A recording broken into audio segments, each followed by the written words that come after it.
Hello, my bookish friends. Today we're going to be talking about some winter reads. These are all the books I own that take place in winter. Some of them I liked more than others, but I just wanted to showcase all of them and you can make your own decision on what you might want to add to your winter TBR. So I'm going to start out with a middle grade book. This is called Brian's Winter. This is the sequel to the famous book The Hatchet, or maybe it's just Hatchet. But either way, I read that in sixth grade and I absolutely loved it. And this was the sequel, and so I picked it up when I was a kid, and it's got all the same survival elements as Hatchet did. This is, takes place in the winter though. So this is a great one to pick up if you're looking for something really short and really fast. Then I have some Fear Streets. The first one is called Ski Weekend. I really enjoyed this one. It had really good atmosphere. This is about a group of teenagers that go on a skiing trip together, but they end up getting snowed in, so they can't do any skiing because there's too much snow. And they end up at this cabin with this like older, creepy guy. So it was pretty entertaining. Then we have Truth or Dare. I remember reading this one as a kid, and so I really wanted to get a copy, and I finally got a copy of it last year, so I was psyched about that. So this is again about a group of teenagers that are going skiing that get snowed in, but this time they play a game of Truth or Dare that goes a little bit wrong. Then this one's not Fear Straight, it's actually a point horror book, but this is The Snowman by R.L. Stine. And this one had some really great character work. There's a guy in here that's pretty creepy, but I really enjoyed it. The ending was completely ridiculous, but it was still a lot of fun. Then we have The New Year's Party, and this is a super chiller. And this one was a lot of fun as well. This is about a group of kids that are having a New Year's party, and somebody gets murdered at the party, and they're trying to decide if it's a prank or are they really dead, and if they are really dead, who did it. So this one was a lot of fun. How many times can I say that? Then I have another point horror book called Freeze Tag. This is about a girl who has the supernatural ability to touch you and then freeze you. And so she kind of blackmails these other kids into doing what she wants, or else she'll freeze you. So this one was a lot of fun. It's a little bit better written than some of R.L. Stine stuff, but it still has the same like nostalgic feel to it. So I really liked this one.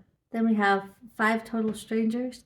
And this one's a perfect one to pick up because this actually takes place around Christmas time.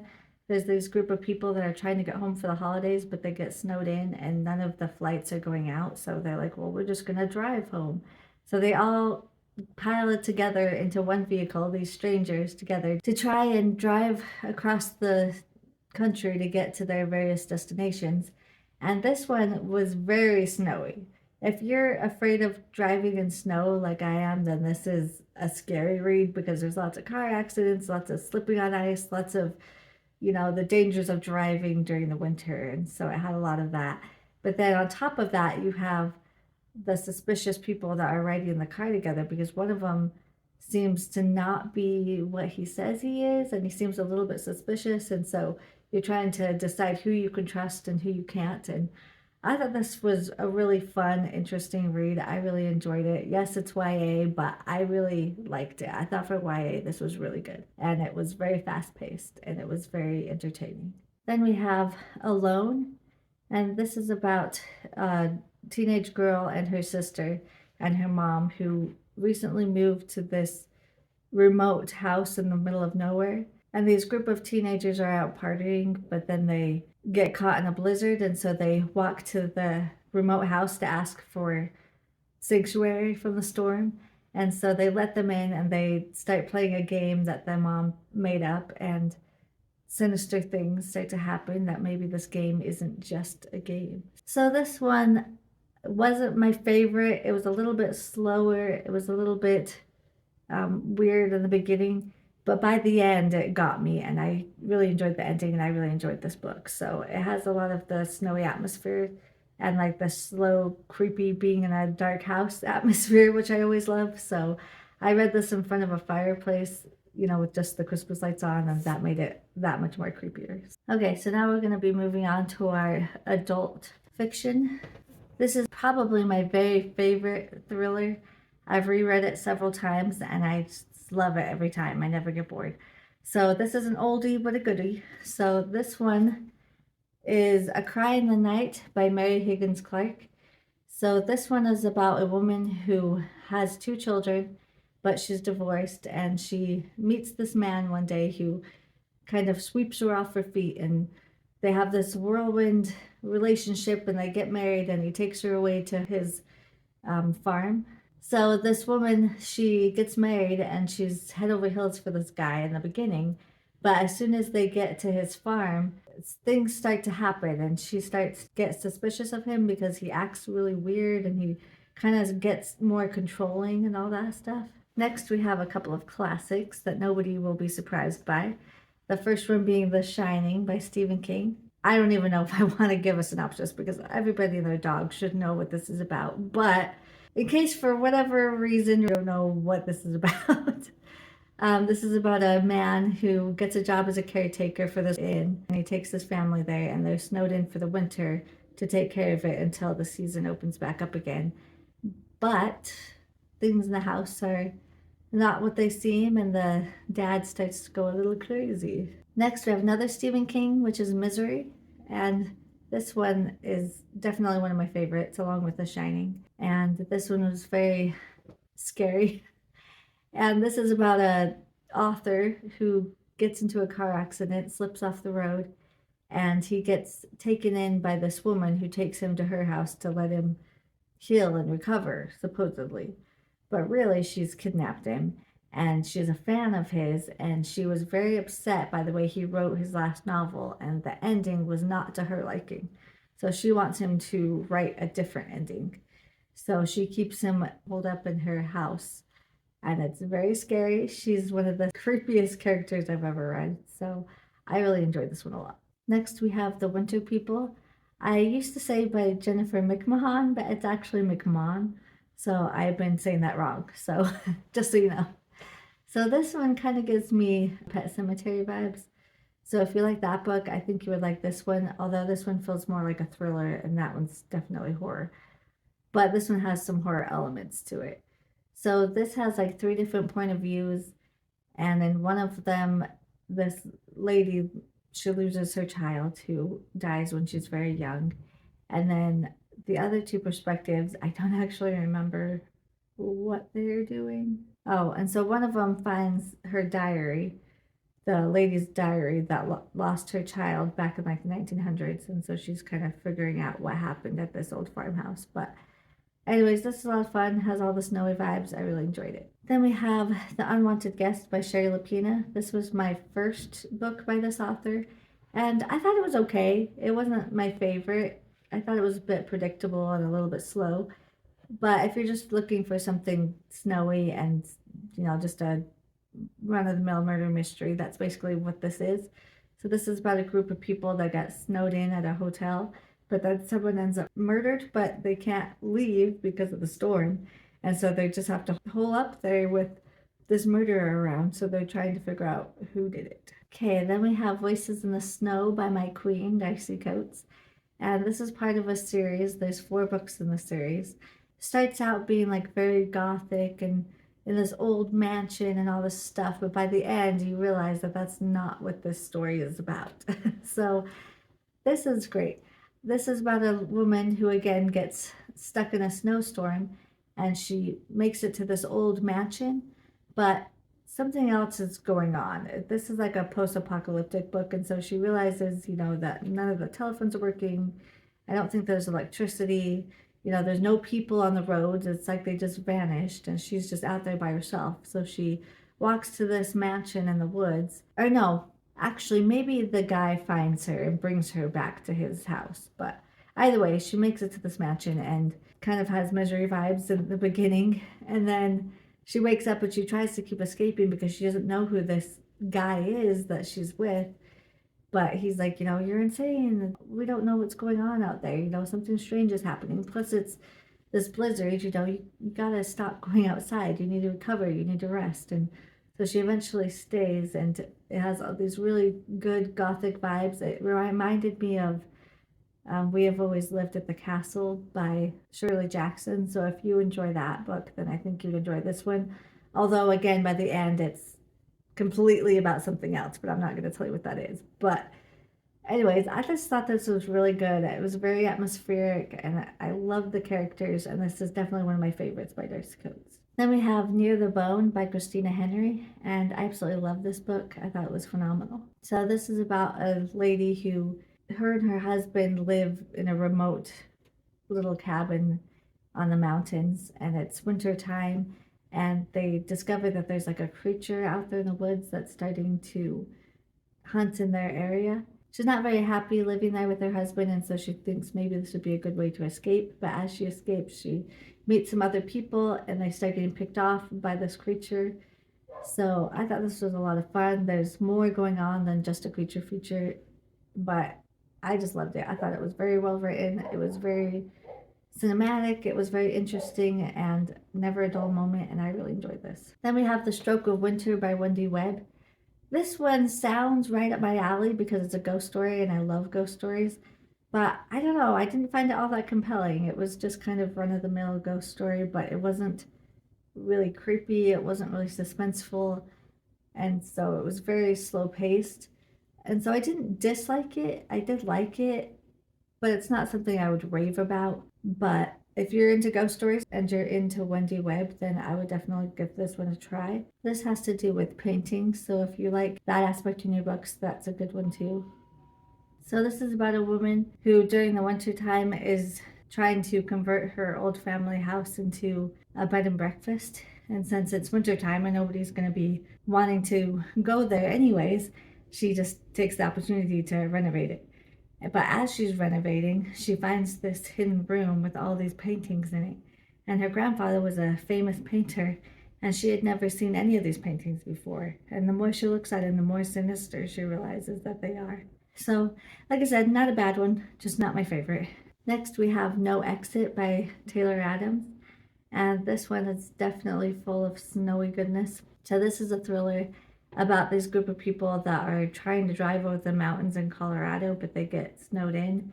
And so she ends up pulling over to a rest stop, and there's like 3 or 4 other people that get snowed in there. So they're just trying to wait out the storm together.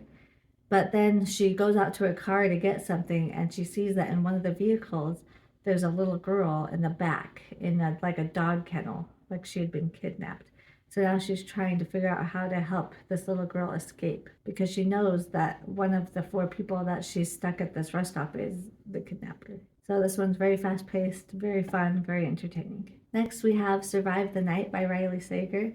And this one is like 5 Total Strangers, where if you're scared to drive during the winter, this one will make you a little bit scared. So this one is a serial killer book where there's a serial killer that's been killing off college students. And so this woman, she knows this, but she needs to make it home. I can't remember, but it must have been an emergency, but she needs to make it home like quickly. So she decides to take advantage of this service that she sees on a bulletin board where somebody's trying to find somebody to drive home with. And so she takes advantage of that and gets in a car with a stranger, so we're all screaming, "What, you idiot!" And so she's trying to decide whether this driver that is taking her home is actually the campus killer.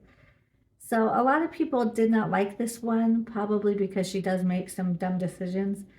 But personally, I thought it was really entertaining. I thought it was fast paced. I thought it was interesting. And yes, she does make some dumb mistakes, but honestly, this is a thriller. They always make dumb mistakes, so it's not like it's unprecedented. And at the same time, there is some comments made in this that made me believe that the author did it on purpose, that he was trying to show that we shouldn't victim blame, because even if she did make dumb decisions, that doesn't mean she deserves to be killed by this serial killer. So I think he kind of wanted to make a statement about blaming the victim for their own tragic ends, because in reality, it's not their fault. But anyways, so this doesn't have a very high rating on Goodreads, but I really enjoyed it. And this was my first Riley Sager book that I ever read, and I liked it. I thought it was fun. Next, we have The Writing Retreat. And this one I'm very conflicted about because a part of me absolutely loved it. I loved the story. So this is about these group of people that are authors, and they get the opportunity to meet with this famous author and come to her mansion in the woods and just write. and she's going to give a prize to the person at the end that can write like the best novel by the end of this writing retreat. And so I love that premise. I love anything to do with authors and writing and books and all of that. And so I was really enjoying it a lot. But that being said, I also didn't like aspects of this. So I didn't like, there was some sexual stuff in this, and I really just don't like that in my books. I don't know. I find it cringy and I just don't like it. It just isn't appealing to me. So I didn't like those aspects. And then the ending kind of ruined it for me because I was loving it until like the last 100 pages and it just got super ridiculous. And I don't know, for some people that probably works, but for me it just didn't work. I just didn't really care for the ending. So I'm really conflicted because on one hand, I absolutely loved this book, and then on the other hand, there was just parts about it that kind of fell flat for me. So I don't know how to rate this book. But if you want to give it a try, it definitely has all the snowy vibes, and it's set in the winter, as you can tell from the cover. So if you want to give it a shot, here you go. Now we have Rock, Paper, Scissors by Alice Feeney. And I was just barely getting into thrillers, or like I had read thrillers before, but they were kind of just once in a while. But this is when I really started to start reading a lot of thrillers. And so the twist in here completely blew my mind. I was like, whoa, that's the craziest twist ever, you know? But since then, I've read a lot of thrillers and I've seen this twist done over and over and over again. So I'm like, okay, well, I guess it's not as crazy as I thought it was. But it blew my mind when I first read this. So this is about a man and wife, and they go to this wintry retreat to kind of rekindle their marriage, which is starting to fall flat. And you also get the perspective of this other woman, and you're not really sure at first why she's even a part of this story until you get to the end. But I really enjoyed this one. It was a little bit slower paced, and I wasn't like completely thrilled with it at the beginning, but the ending more than made up for that. I really enjoyed the twist. I really enjoyed the story overall. And then we have The Resting Place by Camilla Sten. And this is about a lady who suffers from face blindness. I don't know how to actually say it. It's like prosopagnosia. I totally butchered that. I have no idea how to say that word, but it means face blindness. So you can't recognize people's faces. So anyway, so she walks in on her grandmother being murdered, but because she has this face blindness, she doesn't know who the killer is, even though she saw him. And so she goes to her grandmother's estate with like the lawyer and her boyfriend and her aunt to try and clean out the house now that her grandmother's dead. But she starts learning these secrets about her grandmother, and she wants to figure out who it was that murdered her. Okay, and last but not least, we have a manga, which is called Erased. And I believe there's 5 volumes in this series. I've only read the first 3, so I can't wait to read the last 2. But this one, it's got a supernatural element, or not really supernatural, I meant science fiction. So this has a bit of a science fiction element to it. It's like a thriller manga, but it also has some time travel parts in it. So there's this man who travels back to a time when he was a child, and he starts to remember all these memories about when he was a kid, that maybe people in the neighborhood weren't as good as he thought they were, that maybe his childhood wasn't as idyllic as he thought it was. And he remembers this girl. And so in his adult life, he realizes that she had been murdered as a child. And so now that he's back in his child body, back in his childhood, he's like, oh, maybe I can help this girl to prevent her murder. And so he starts to befriend her to see if he can get the serial killer to back off and, not go after her. So then he discovers all these other children that had also been gone missing when he was a kid. So he's trying to run around trying to help these kids that have been kidnapped and murdered by this bad man, or bad person, I should say. I don't know if it's a man, but it probably is, but you never know. So anyways, I thought this was really interesting. I thought there was only 3 volumes, and so at first I was like disappointed with the ending because I'm like, there's so many unanswered questions. It don't feel like it wrapped up everything, like whatever. But then when I discovered recently that there's 2 more volumes, I'm like, okay, well that makes more sense. So this one was a really good one. So there you have it. That's all I have for you. Those are all my wintry, snowy reads that I own and have also read. And I hope you found something to add to your TBR. If you like this video, please give it a thumbs up. That would really help me out a lot. And please consider leaving a comment and subscribing to my channel if you want to see more videos from me. And I will see you next time. Bye.